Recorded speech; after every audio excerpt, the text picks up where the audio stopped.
ಎಲ್ರಿಗೂ ನಮಸ್ಕಾರ. ಇವತ್ತಿನ ವಿಡಿಯೋದಲ್ಲಿ ಸಂಕಷ್ಟ ಚತುರ್ಥಿ ದಿನದಲ್ಲಿ ಉಪವಾಸ ಯಾಕೆ ಮಾಡಬೇಕು ಮತ್ತು ಅದರ ಪರಿಣಾಮವನ್ನು ತಿಳ್ಕೊಳ್ಳೋಣ. ಹಿಂದೂ ಧರ್ಮದಲ್ಲಿ ಸಂಕಷ್ಟ ಚತುರ್ಥಿಗೆ ವಿಶೇಷ ಮಹತ್ವವಿದೆ. ಈ ದಿನವನ್ನು ವಿಘ್ನಹರ್ತನಾದ ಶ್ರೀ ಗಣೇಶನಿಗೆ ಸಮರ್ಪಿಸಲಾಗಿದೆ. ಪ್ರತಿ ತಿಂಗಳ ಕೃಷ್ಣ ಪಕ್ಷದ ಚತುರ್ಥಿ ತಿಥಿಯಲ್ಲಿ ಸಂಕಷ್ಟ ಚತುರ್ಥಿಯನ್ನು ಆಚರಿಸಲಾಗುತ್ತೆ. ಭಕ್ತರು ಈ ದಿನ ಉಪವಾಸ ಮಾಡಿ ಗಣೇಶನ ಆರಾಧನೆ ಮಾಡಿದರೆ ವಿಶೇಷ ಫಲಗಳು ದೊರೆಯುತ್ತದೆ ಎಂಬ ಶಾಸ್ತ್ರಗಳು ಹೇಳುತ್ತವೆ. ಸಂಕಷ್ಟ ಚತುರ್ಥಿಯಂದು ಭಕ್ತರು ಬೆಳಗ್ಗೆಯಿಂದ ಉಪವಾಸವಿದ್ದು ಸಂಜೆ ಚಂದ್ರ ದರ್ಶನದ ನಂತರ ಗಣೇಶನ ಪೂಜೆ ಮಾಡಿ ಉಪವಾಸ ಮುರಿಯುತ್ತಾರೆ.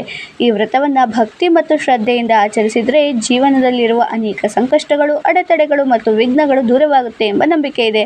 ಪುರಾಣಗಳ ಪ್ರಕಾರ ಶ್ರೀ ಗಣೇಶನು ಬುದ್ಧಿ, ಜ್ಞಾನ, ಐಶ್ವರ್ಯ ಮತ್ತು ಯಶಸ್ಸಿನ ಅಧಿಪತಿ.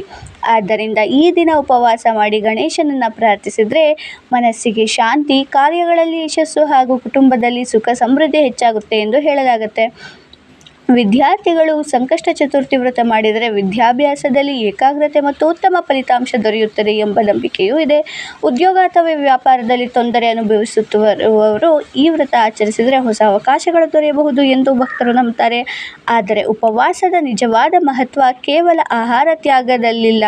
ಶುದ್ಧ ಮನಸ್ಸು, ಭಕ್ತಿ, ಪ್ರಾರ್ಥನೆ ಮತ್ತು ಸತ್ಕಾರ್ಯಗಳೊಂದಿಗೆ ವ್ರತ ಆಚರಿಸಿದಾಗ ಅದರ ಆಧ್ಯಾತ್ಮಿಕ ಫಲ ದೊರೆಯುತ್ತದೆ. ಆದ್ದರಿಂದ ಸಂಕಷ್ಟ ಚತುರ್ಥಿಯಂದು ಭಕ್ತಿಯಿಂದ ಶ್ರೀ ಗಣೇಶನ ಆರಾಧನೆ ಮಾಡಿ ಉಪವಾಸ ಆಚರಿಸಿದರೆ ಜೀವನದ ಕಷ್ಟಗಳನ್ನು ಎದುರಿಸಿ ಶಕ್ತಿ, ಮನಃಶಾಂತಿ ಮತ್ತು ದೈವಿಕ ಅನುಗ್ರಹ ದೊರೆಯುತ್ತದೆ ಎಂಬುದು ಹಿಂದೂ ಸಂಪ್ರದಾಯದ ನಂಬಿಕೆಯಾಗಿದೆ. ವಕ್ರತುಂಡ ಮಹಾಕಾಯ, ಸೂರ್ಯಕೋಟಿ ಸಮಪ್ರಭ, ನಿರ್ವಿಘ್ನಂ ಕುರು ಮೇ ದೇವ, ಸರ್ವಕಾರ್ಯೇಷು ಸರ್ವದಾ. ಈ ಮಾಹಿತಿ ನಿಮಗೆ ಇಷ್ಟ ಆಯಿತು ಅಂದರೆ ವಿಡಿಯೋನ ಲೈಕ್ ಮಾಡಿ, ಶೇರ್ ಮಾಡಿ, ಸಬ್ಸ್ಕ್ರೈಬ್ ಮಾಡಿ. ಧನ್ಯವಾದಗಳು.